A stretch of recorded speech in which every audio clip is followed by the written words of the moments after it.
Inagbanwe ọnwụ eya China ya ndụ. Inagbanwe ọnwụ eluigwe China ya ndụ. Sọ gị bụ mmụọ lelo mmụọ. Oke mmụọ leri oke aja. Sọ gị onye dị enu. Chukwu dị enu karịa ihe dị enu. Sọ gị ọ bụ gị kwesịrị iri otuto ka anyị jiri bịa. Sọ gị onye dị enu. Chukwu dị enu karịa ihe dị enu. Sọ gị ọ bụ gị kwesịrị iri otuto. Ị na-agbanwe ọnwụ chi eluigwe chi m na ya ndụ. Ị na-agbanwe ọnwụ God of freedom Chukwu na ya ndụ. Nna m n'ịbụ mmụọ lelo mmụọ. Oke mmụọ leri oke aja. Sọ gị onye dị enu. Chukwu dị enu karịa ihe dị enu. Sọ gị abụghị kwesịrị iri otuto chi. Naanị gị. Naanị gị. Naanị gị.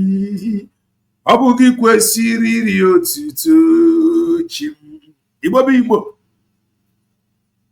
Brikweni. Ụtụtụ ọma ehihie ọma mgbede ọma depending your time zone. Anyị ga-adị ka echi. Maka na echi adịghị agwụ agwụ ka anyị na-agba ya. Ọ bụ na isonyebe. What are you waiting for? Click the like button. Subscribe, comment, share. If anyị na-ekwu na nke ikpeazụ oye elu. If you are just coming across our channel for the very first time, you are welcome. This is Kelena TV. We are live and we are direct, bringing you the gospel of redemption by your doorstep. If I make a common sense, the reason I brought a marife, marife karanya ga school. Mana maka ife na-eche ka iji wee nọdụ. I just want to make common sense as always. Ụbọchị m ala ime ozugbo, anyị ga-agbapụ ya ọsọ. There is this trending video. This video have been online a year ago. So I want to play the video. I want us to listen to the video. I want to analyze the video. Having said that, if today is your first time, I am a preacher of the gospel of redemption. Like Ibazwa, I am begging the God Almighty that I need anointing and power to preach this gospel. This gospel, I want to preach it with anointing and power. That you may hear the truth and follow the truth.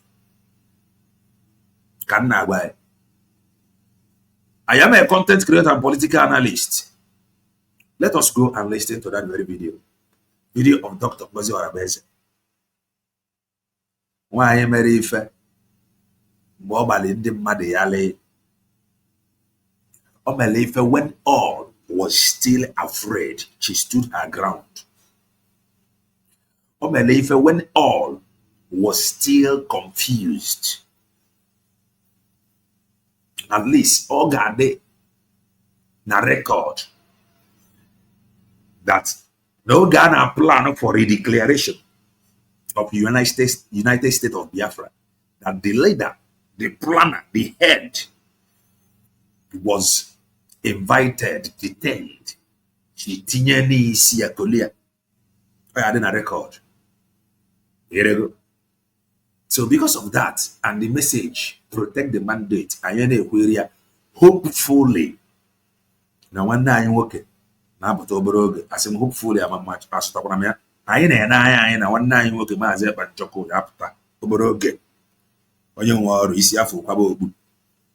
I ain't the one hopeful. Now one day I'm working Mazen Nam Diokukano, the man that prophetically said, now we're Now Agaru for 75 years non-stop. You must not play with that prophecy. Even you must make sure that prophecy no. Your job is to make sure that prophecy no. 75 years now Agaru non-stop. You make sure that prophecy no. Very important, I tell you. Man, Maazị Banjoko promised to deliver Finland to our doorstep. Agaru obodo. Hey, Agaru obodo for 75 years. The result, Gabuzi delivering Finland to your doorstep. This prophetic word, if it Nigeria, Agaru obodo for 75 years. And that is the prophecy of Maazị Nnamdi Kanu. The prophecy of Maazị Banjoko.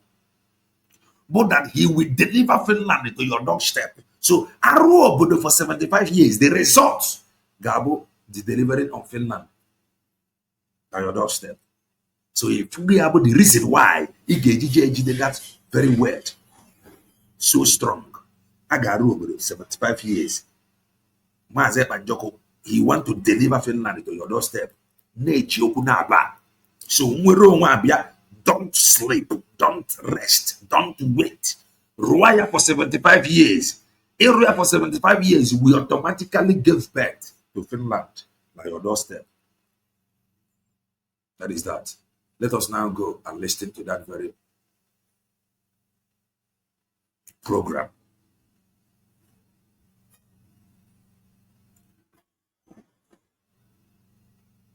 Listen to it, and we move.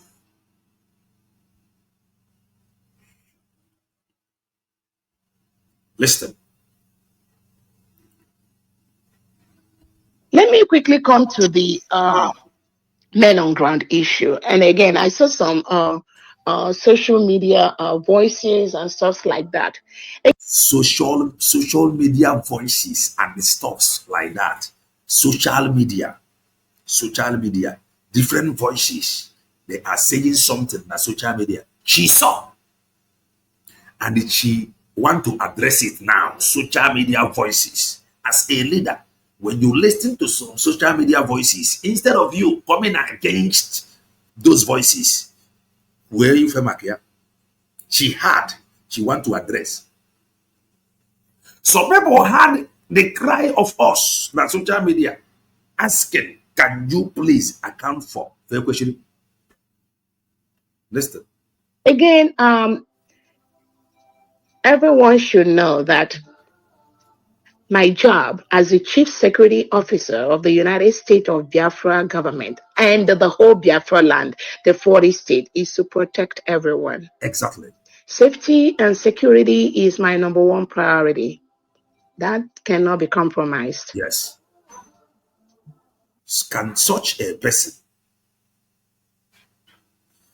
able, or the possible as such a person, they now walk against the with Ifo now, Chief Security Officer,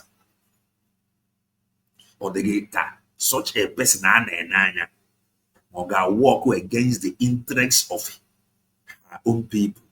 The answer is no. But can her own people decide not to work with her?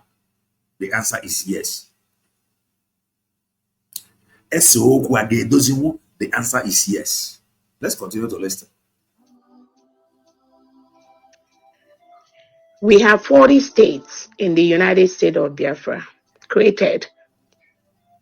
Not we are created real. These 40 states that they go here, okay, no here. Kagarisi no drink here. Kagarisi na template yotiri. Now I am the 40 state. The 40 state has been here. Okay, no here. And she still maintain another 40 states. Or when during the time of Mazeba that it was 40 states. Yamwe 8. No. Or that during the time of Mazeba that it was 40 states. Yamwe able to 0 to 20 or 10. Or Bokati on. The answer is no. She maintained that 40 states. Continue to listen. By our Prime Minister. We have a decentralized military because we are running a confederate state. Decentralized military. because we are running a confederate state. Some people, this military decentralized, but even mess as some people anya. Mana okwesiri mesaga anya. Maka asị ebe ọbụna that 40 state na anyị nwecha 40 borders.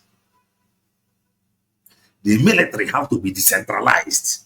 For the fact na far not na each borders, that automatically tells you the fact is decentralized. Mana game one central command. Am I now? Now, and with 40 states, and with one prime minister, and with one deputy prime minister. Now that same 40 states, one deputy prime minister. Nimi Fenina, and with governor. And we see a governor. Why now Ngozi? DC, no, everywhere. 40 states, we governors. Why Ijabazi decentralizing? But more than 40 states, even I agree. 40 states were governors. Fadi are saying now the DPM will be 40 states, the governors, Yamabu governor, Yamabu president, Yamabu everything. No. Mazeban that introduced the 40 states, that's okay. And we're 40 states. In that 40 states, there will not be governor. Agana governor right from his office. The answer is no. Abefa Abefa Bongo. They are put together. 40 states. Decentralized. Again, we see because how many were border? Another 40 states. Again, we see the fair kake. Now those borders. I'm now because they were the governors. Now the same 40 states. Negent. If those of you that have read our constitution, we are running a confederacy whereby constitution. Have you seen it? Have you read what she have read? Negent. Each state is independent. Okay. Each state is independent. Each state is independent. The same thing that is impossible no Bongo. State autonomy. Each state, the independent, develop within you and we no one center. Each state, the independent, that alone, even the military. Now each state, the independent, man, one central command, just as the prime minister or the president, not a center, we governor. Negent. Of the other. But at the federal level, we have some connections. Exactly. That is the structure of the United States of Biafra. Right. You want structure, then according to constitution. Makambu gebu te chata. Makambu set decentralized. Moke jesu because now rest. If I want to but what have been here? Some people say our military will be one. Our military will be one. If I want to no go phone just like into a president today. Into a prime minister, into a DPM. Now military yabu one. Yet Obagi saying that when one state is attacked, you are that to have attack all state. That is the thing. As a governor, as a prime minister, when one state is attacked, they have attacked Obodoi. Nina. I am married where governor na Obodo. Man, a prime minister, when one state is attacked, they have attacked Obodoi. You as chief officers general. Now for the whole 40 states. When one state is attacked, general, the whole state, now that very state that has been attacked. Now military one that when one state is attacked, that all has been attacked. Or even now when one state is attacked, that state, no, the power from the center that controls all. No one. When one state is attacked, they have attacked all. Let's continue.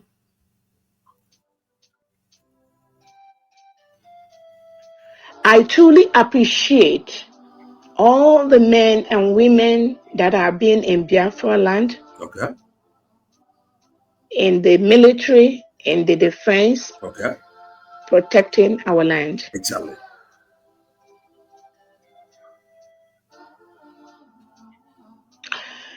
We must move with the pace of what we have at hand. Exactly. What we have at hand, not even gone without. We already have redeclaration going. Maazị Apua or declare ya IG anaka. We already have 40 states ejinaka. We already have military according to Maazị ejinaka. We must work with what we have at hand. Into ejiginaka, you know, katakwazi na ejiginaka. The junior will say, continue to listen.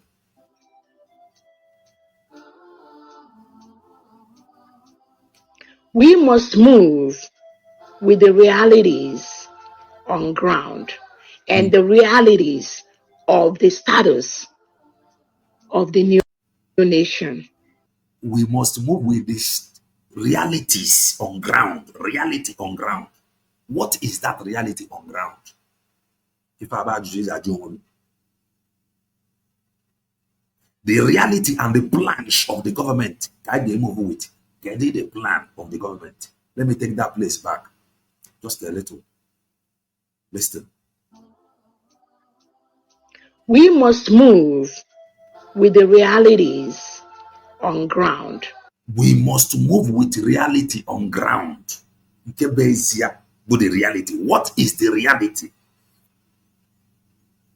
The reality of ka udode, ka the reality of udode. If you listen. And the realities of the status of the new nation. Realities of the status, the realities of the status of the new nation. The status of the new nation. Then we're 40 states, decentralized. That is the reality. That is the status. It has been like this. Decentralization. It has been like this. The only thing DJ here now, I'm not here to handle this government by himself. Continue to listen. We want a country where people we give positions of high authority will be men and women of integrity. Exactly. Men and women that will not come out openly and deceive Biafrans by lying to them. Exactly. These are the crop of individuals we need at this time to finally protect and restore our land. Right. That is what is going to make our nation, as we always wanted, one of the best in the world. We cannot build a nation where the same thing that happens in Nigeria will be obtainable in Biafra land. No, we don't want that. We want a nation where if you have a commander general cannot come out and openly lie to Biafrans that, oh, I just spoke with the BPM. And 1 hour after I spoke with the COS, the Nigerian military started bombing my command from top, from bottom, and all that. This is a lie. A commander general in the position of Butuzo should not propagate that kind of lie and send it out to Biafran people. That means he's deceiving them, and that is not acceptable in our nation.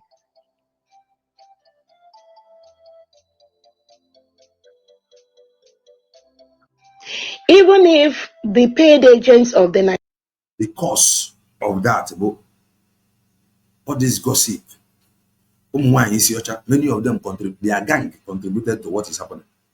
Continue to listen.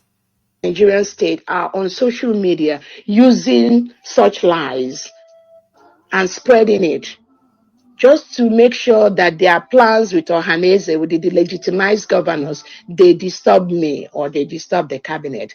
Somebody we gave the Commander General, and that was Butuzo's position, as of December 6, 2024, when the United States of Biafra cabinet was instituted. Those 23 names, if you look on the second name, Commander Butuzo's name is there. Number second, according to her, as the Commander General in Biafra land with Honorable Solomon Nkwocha. Those two names are on that line. And that happens in line with where we are. It happened in line with where we are. Where are we? USB. It happened in line with where we are. Ebano, USB. That is how much about USB? What's going on December? After the declaration, the cabinet was instituted according to her, and that happened to come in. Post-declaration. Post the declaration. Okay. Post to the declaration. They have the plan from post to the declaration committee. Because I don't go make post to the declaration committee. Again. Then along the line, it became obvious that this action of the Nigerian state to use Biafrans against Biafrans is still playing out somehow, somewhere. It is my responsibility to discover where it is, and I did. Yeah. I believe the cabinet is fully aware too. Okay. We cannot run a government where a commander general of the United States of Biafra land refuses to sit in meetings with the cabinet members. We cannot run a nation successfully where the commander general have scheduled 3 meetings, refuses to be in the privately. Oh, they want to show my face. Or you want Biafra to see my face. When Simon Epa was there, nobody said Simon Epa. No, I'm not Simon Epa. I am not Nnamdi Kanu. Simon Epa is not Nnamdi Kanu. Nnamdi Kanu is not Simon Epa. Every leader have their own template. This is where this template, you people know where the template is coming from. Let us now touchlight this very template. Let me take it back a little. Listen. Have their own template. In addition to the template that was left for me by. In addition to the template that was left to her by Obatobia. Template that was left to her by Obatobia. And where you can get one with the template. Because Ngozi protect the mandate. The Ozi be after you. So there is every possibility they marrow the template. Because no young Maponya is Ngozi to protect the mandate. The question now should be, why Oji Boriaka is Ngozi to protect mandate? Why not another person? The template that is left or that was left for her by Obatobie. Let me take it back. Template. And the question is, no one if Obayere or say to protect the mandate, and she talked about template left for her. Listen. Every leader have their own template. Exactly. In addition to the template that was left for me by Obatobie and Onyendu Nnamdi Kanu. By Obatobie and Onyendu Nnamdi Kanu. And remember, what we want, what we ever wanted is truth. Somebody got to defend their Igbo in truth and in every honesty. And we find that never Mazin Nnamdi Kanu. We are so hungry for that truth, like his. God brought out Maazị Banjoko. We saw a honest truthfulness in him. So truth first before template. Truth gave birth to template. Every genuine freedom fighter, every genuine person must present a template, his or her template. And that template you present, he is genuine. You know why? Because he is genuine. So it is truth, honesty first before template. So template of Mazi Nnamdi Kanu Diche. Now template of Mazi Banjoko, we saw it. And Dr. Ngozi Orabueze is going to say it. Mazi Nnamdi Kanu's template, Bidrobere, ESN. Mazi Apata, that ESN was transformed to something higher. And ever is where na USB or ever can when they move to USB actually maintain that highness. About this year USB after the declaration I get maintain that status of highness. Some people are returned not to in exile. And they all kept quiet because far people know Dr. Ngozi Orabueze when men undermine the truth, consequences await them.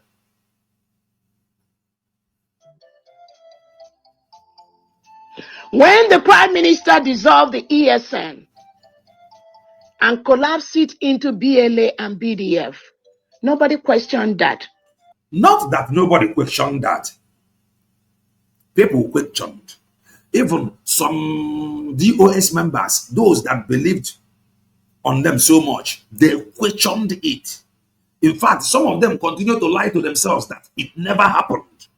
But the people involved know that such a thing actually happened. Those that trusted Mazepa believed it happened. People questioned.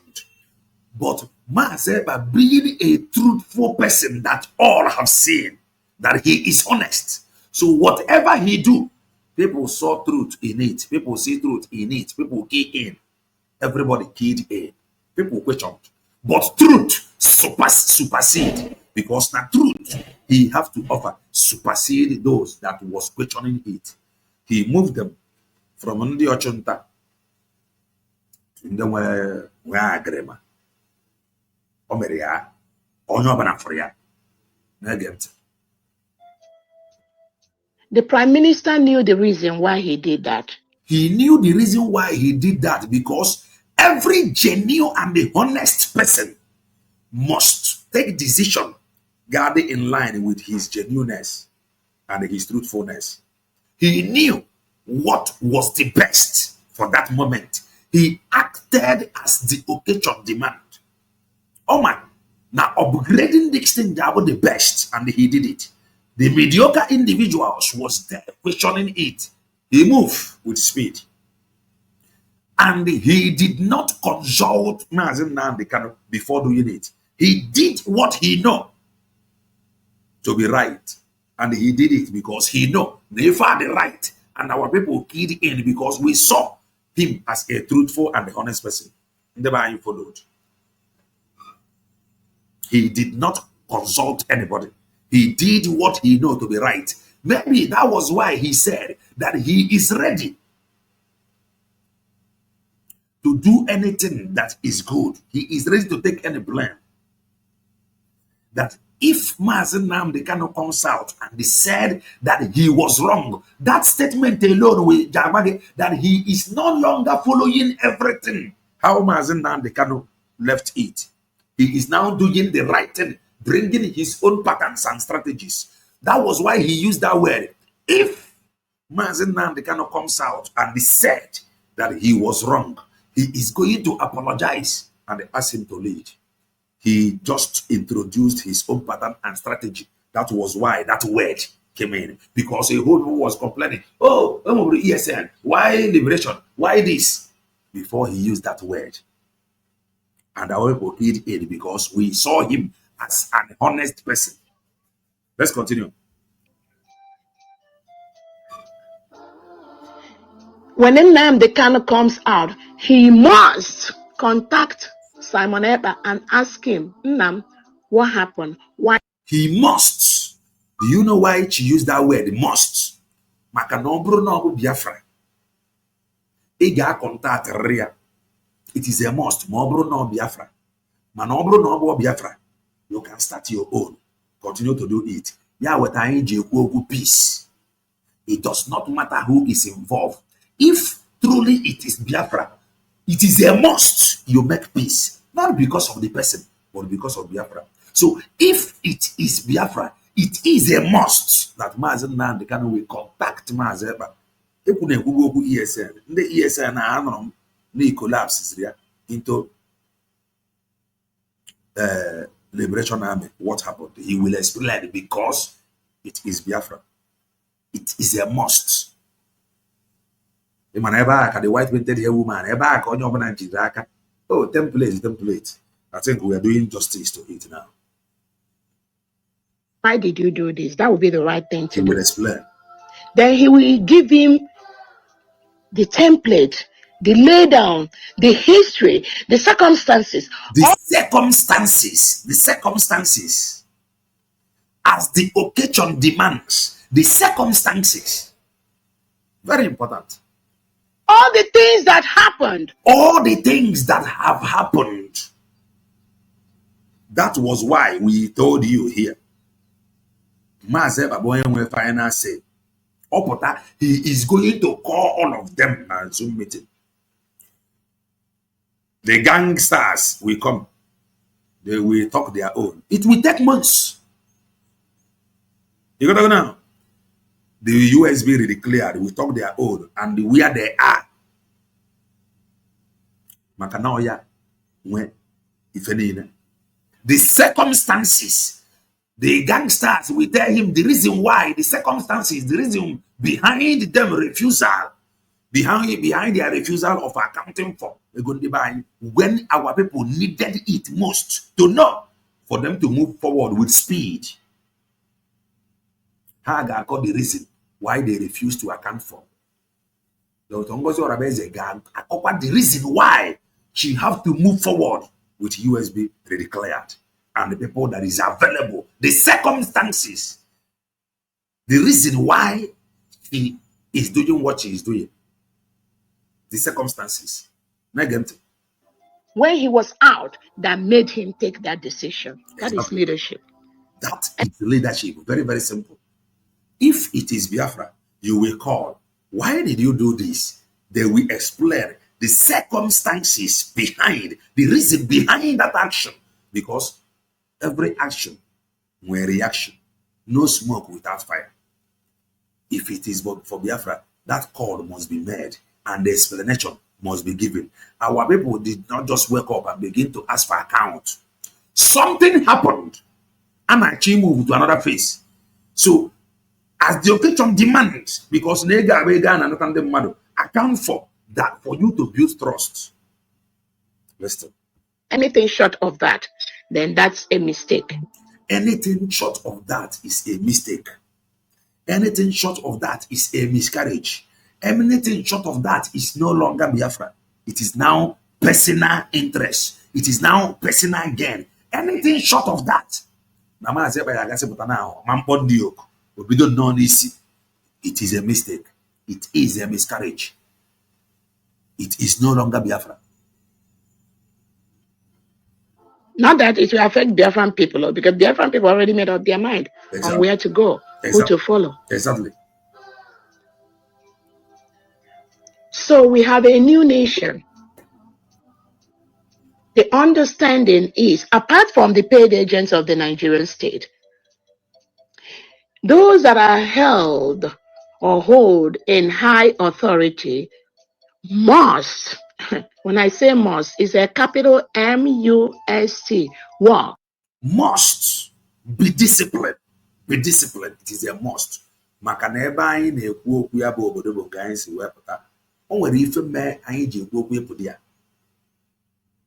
So if you cannot prove to somebody now that you can be disciplined, how can they trust you?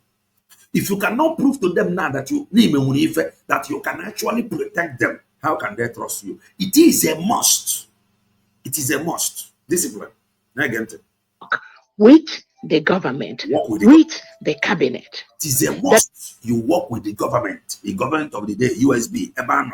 It is a must. Thank God, now one night work after in no distant time. Up to with the government, he will harmonize everything into Switcher. Or no one the government. Let's say you disagree, but no must. Whether I'm under Dr. Ngozi Orabueze, it is a must you work with the government. Whether I'm under Masepa, it is a must you work with the government. Whether I'm under Masepa, it is a must you work with the government. Or CRC, must you work with the government. Or the gangsters, must you work with the government. It is a must. No two ways about it. There is no ease. All right, Inanya from your screen. Inanya there is no 99.9%. Handle. It must. I am going to end it here. There were a lot of voices jamming from them. Hope you have had it all from her. Kaira paid the night. I show you fair be father. Going to Tikonyaka. Kairu by and just say so. Very important. And the Lord bless you, keep you, protect you.